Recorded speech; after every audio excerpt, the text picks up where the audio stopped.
일본 치바현 마쓰도시에 사는 시부야는 장남이 초등학교에 입학했을 때 아동 안전 지킴이를 자진했습니다. 아동 안전 지킴이는 학교 등하굣길에서 나쁜 사람을 감시하거나 아이들이 안전하게 건널목을 건널 수 있도록 유도하는 일 등을 하죠. 무료 봉사활동이었지만 어머니에게 물려받은 건물에서 편의점을 운영하며 달마다 70만 엔, 하나로 약 700만 원의 수익을 올리는 그에게는 상관없었습니다. 장녀가 초등학교에 들어갈 무렵 그는 학부모의 회장직을 맡았고 참관 수업이 없는 날에도 가끔 학교에 방문할 만큼 아이들을 신경 썼습니다. 이런 열정적인 모습을 보이는 시부야는 동네에서 유명 인사였고 회장직을 연임하기까지 했죠. 등하교시 몇몇 아이들과는 손바닥을 마주칠 정도로 친근한 사람으로 모두에게 기억됐던 시부야. 하지만 2017년에 발생한 한 사건으로 인해 그동안 그의 추악한 모습을 가려왔던 가면은 벗겨졌습니다.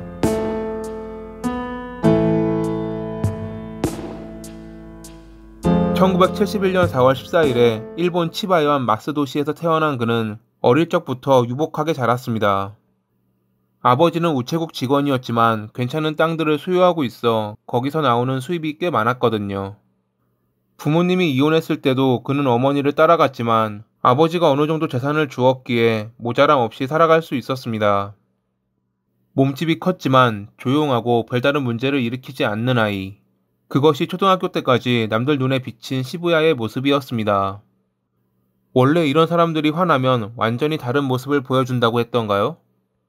중학교 시절 시부야는 응원단 연습을 하던 중 교사에게 뺨을 맞는 일이 있었는데 화가 난 그는 답례라며 주먹으로 교사의 뺨을 피가 날 정도로 때렸습니다. 주변 사람들이 말리고서야 그는 주먹을 멈추었죠. 이 사실을 알게 된 시부야의 어머니는 아들이 먼저 맞았고 당시 충격으로 턱이 빠지고 귀가 들리지 않는다며 아들을 때렸던 교사와 교사의 부모에게까지 사과를 받아냈죠. 이후로 시부야는 조용하게 살았습니다. 고등학교 반 친구들에 따르면 그는 눈에 띄지 않고 별다른 화를 내지 않는 순한 사람이었다고 합니다.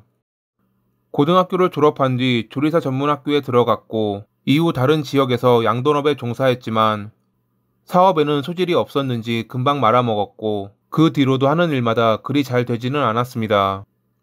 결혼 역시 마찬가지였습니다. 두 번의 결혼 모두 2년을 넘기지 못했죠. 두 번째 이혼을 했을 무렵 어머니가 돌아가셨고 그는 상속받은 건물과 토지 때문에 마쓰도시로 돌아왔습니다. 작은 건물이었지만 그래도 건물주였던 그는 편의점까지 운영하며 한 달에 700만 원 정도의 수익을 냈고 어느 정도 여유를 찾자 세 번째 결혼을 했죠.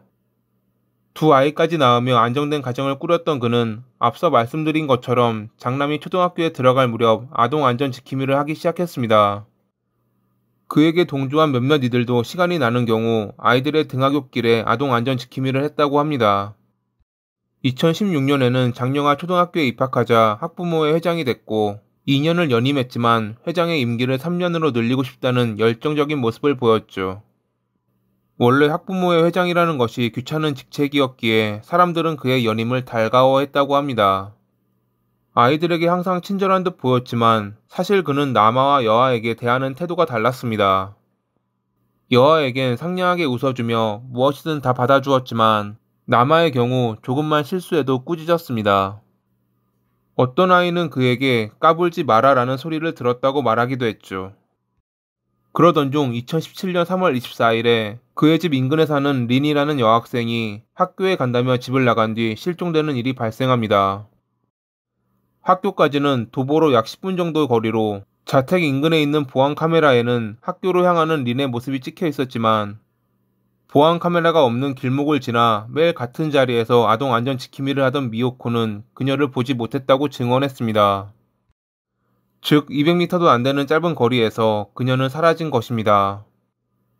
그날 주변에서 도움을 요청하는 소리나 비명을 들은 이는 없었습니다. 또한 수상한 사람을 본 사람 역시 없었죠. 이는 린과 안면이 있는 이가 그녀를 데려갔을 가능성이 높다는 것을 말해주었습니다.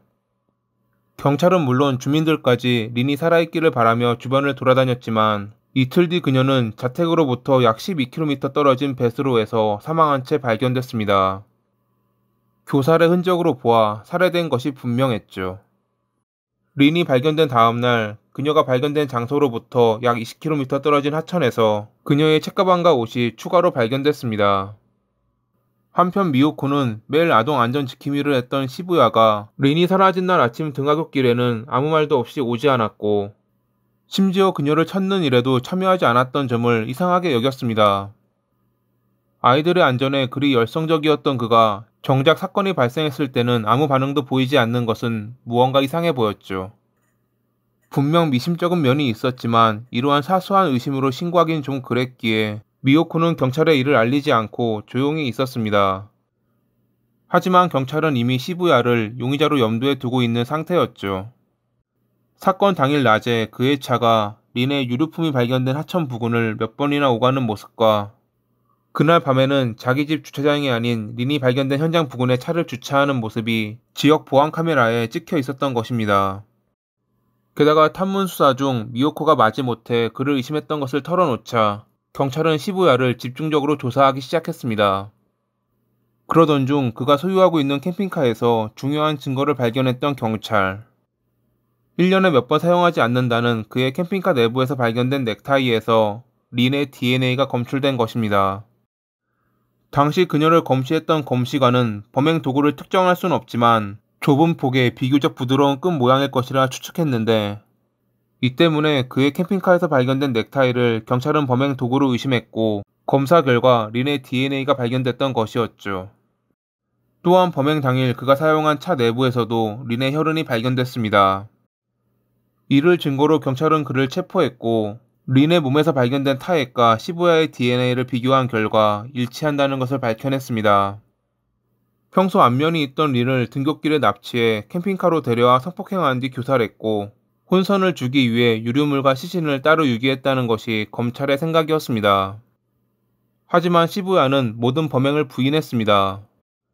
조사관이 그의 DNA가 린의 몸에서 발견됐다는 검사 결과를 보여주었지만 그는 끝까지 자신의 무죄를 주장했죠.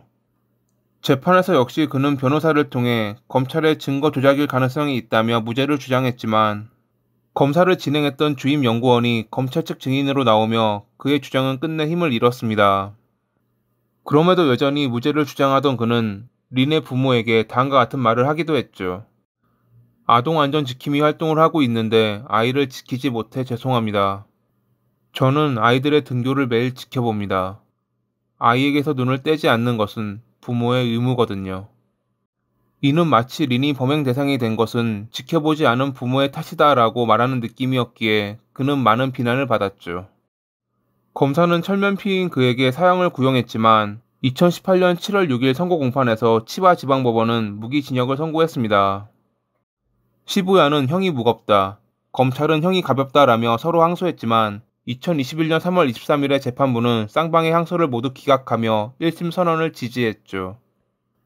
이 뒤로 검찰은 상고를 포기했지만 시부야는 그렇지 않았고 2022년 5월에 최고재판소는 그의 상고를 기각하며 무기징역이 확정됐습니다. 여담으로 린이 실종됐던 3월 24일을 기점으로 인터넷 익명 게시판에 다음과 같은 글이 올라오기도 했지만 누가 썼는지는 끝내 확인되지 않았다고 합니다. 2017년 3월 24일 날이 따뜻해지면 용수로에 여아 시신이 없는지 둘러보자. 2017년 3월 26일 용수로에 있으니 찾아라. 성욕에 못 이겨 범죄를 저지른 것도 모자라 끝까지 인정하지 않았던 시부야. 나쁜 사람 때문에 어린 나이에 생을 마감한 린을 위해 기도하며 이만 마칩니다. 오늘도 시청해주셔서 감사합니다.